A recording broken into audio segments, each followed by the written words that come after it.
এই আন্দোলনে থাকার জন্য আমরা বলছি রাস্তার লড়াইটা চালিয়ে যান। যে শক্তির বিরুদ্ধে আমাদের লড়াইটা, এরা প্রতি পদে যারা খুন করেছে তাদেরকে বাঁচানোর চেষ্টা করছে। আর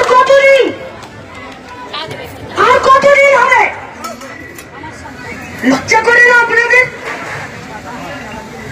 एक घायल कुत्ते का चारा चीर के नोच के एक लड़की को खाया जाता है और उसके बाद जब उसका डेड बॉडी मिलता है तो निकालकर प्रिंसिपल बोले गए जैसे सुसाइड করেছে। আরে কে আছেন এই হসপিটালে যে ওর মাকে ফোন করে বললেন যে আপনার মেয়ে সুইসাইড করেছে? আরে ডাক্তাররা তো নাড়ি টিপে বলে দেয় গো যে কার কি রোগ আছে। তুমি মুখটা দেখে বুঝলে না যে মেয়েটাকে খুন করেছে না মেয়েটা সুইসাইড করেছে? এতটুকু মানবিকতা আশা করতে পারে না রাজ্যের মানুষ? ডাক্তারবাবুরা, নার্সরা শুরুর দিন থেকে এরা তথ্য আর প্রমাণ লোপাট করার চেষ্টা করছে। কখনো বলছে ফাঁসি, কখনো বলছে এনকাউন্টার, কখনো বলছে সিবিআই, কখনো বলছে সুইসাইড, কখনো বলছে পাগল। কি পেয়েছেন কি আপনারা?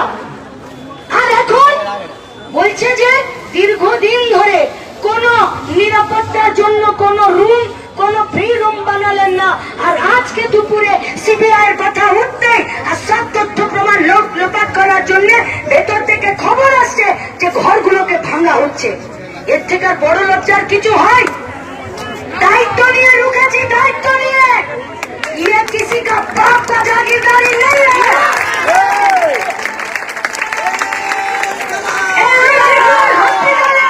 एक একটা হিট আমাদের রক্ত ঘামের টাকাতে। আর যারা ভেতরে পরিষেবা দিচ্ছেন আর যারা পরিষেবা নিতে আসছেন তারা আমার মানুষ, আমার দেশের মানুষ। কোন তথ্য প্রমাণকে আমরা লোপাট করতে দেব না। আমরা পুলিশের কাছে ফিরে আবেদন করছি, যদি ভাঙছেন বন্ধ করে দিন, নইলে কাল গোটা পশ্চিমবঙ্গ আপনাদেরকে মুখের মতো জবাব দেবে। তথ্য প্রমাণ লোপাট করা যাবে না। লড়াইটা রাস্তাতেই হবে। যারা এই লড়াই ভাঙতে চাইছে তাদেরকে মুখের মতো জবাব দিতে হবে। আগুনটাকে জ্বালিয়ে রাখুন বুকে।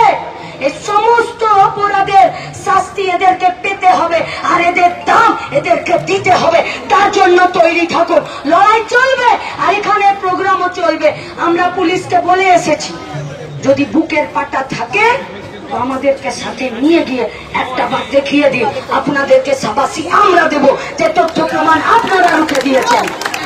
আর যদি বুকের পাটা না থাকে তাহলে আমরা চেতাবনী দে रहे हैं कि ভাববেন না একটা ঘর ভেঙে আপনারা মাথা থেকে শুরু করে চুনোপুটিকে বাঁচিয়ে নেবেন। এইটা হবে না। পশ্চিমবঙ্গের গোটা রাস্তায় সাধারণ মানুষ দাঁড়িয়ে আছে।